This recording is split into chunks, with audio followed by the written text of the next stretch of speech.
আজকে রান্না করব এমন একটি খাবার যার নাম শুনলেই মনে পড়ে যায় ঘরোয়া রান্নার সেই চেনা স্বাদ। মজাদার ভুনা খিচুড়ি। বৃষ্টি হোক বা শীতের দিন গরম গরম ভুনা খিচুড়ি খেতে কার না ভালো লাগে।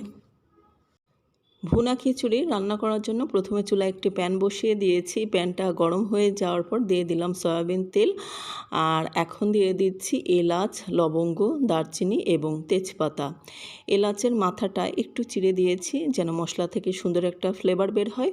তারপর দিয়ে দিলাম পেঁয়াজ কুচি। পেঁয়াজটা হালকা ব্রাউন কালার হয়ে যাওয়া পর্যন্ত আমরা অপেক্ষা করি। এখানে পেঁয়াজ কুচির পরিবর্তে পেঁয়াজ বাটাটাও দেওয়া যেতে পারে। পেঁয়াজটা হালকা ব্রাউন কালার হয়ে যাওয়ার পর দিয়ে দিলাম আদা এবং রসুন পেস্ট। আদা রসুন পেস্টটা দেওয়ার পরে হালকা তেলে ভেজে নিচ্ছি। আদা রসুন পেস্টের যে একটা ফ্লেভার থাকে সেটা যেন না থাকে।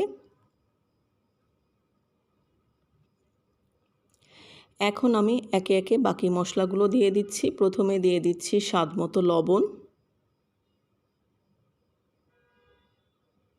ধনের গুঁড়া, জিরা গুঁড়া,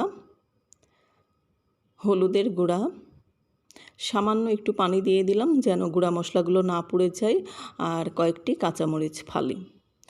এখন মশলাটা খুব ভালো মতো করে আমি কষিয়ে নিব। যে কোনো রান্নায় মশলাটা যত সুন্দর করে কষাবেন ততই কিন্তু খেতে মজা হবে। তো আমি অল্প অল্প করে পানি দিয়ে মশলাটা খুব ভালো মতো করে কষিয়ে নিব। এখানে তেল মশলা আপনারা আপনাদের টেস্ট অনুযায়ী দিবেন। আমি আমার টেস্ট অনুযায়ী দিয়ে দিয়েছি।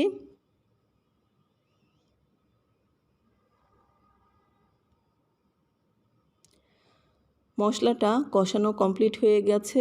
বোঝার একটা লক্ষণ আছে, সেটা হচ্ছে তেল ভেসে উঠেছে, সুতরাং বোঝা যাচ্ছে যে মশলাটা কষানো শেষ। আর আমি আগে থেকে চাল ডাল ধুয়ে পানি ঝরিয়ে রেখে দিয়েছিলাম, সেই চাল ডালটা দিয়ে দিলাম।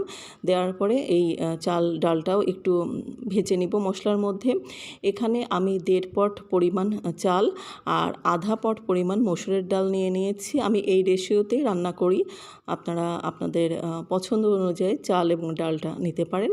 আর এখানে আমি আতপ চালটা ইউজ করেছি, আপনারা চাইলে সিদ্ধ চালটাও নিতে পারেন।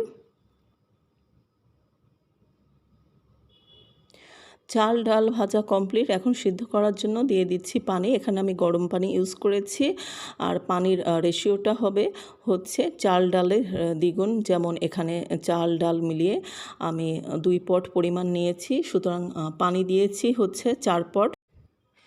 এখন চুলার জালটা মিডিয়াম হিটে রেখে খিচুড়িটা রান্না করে নিব।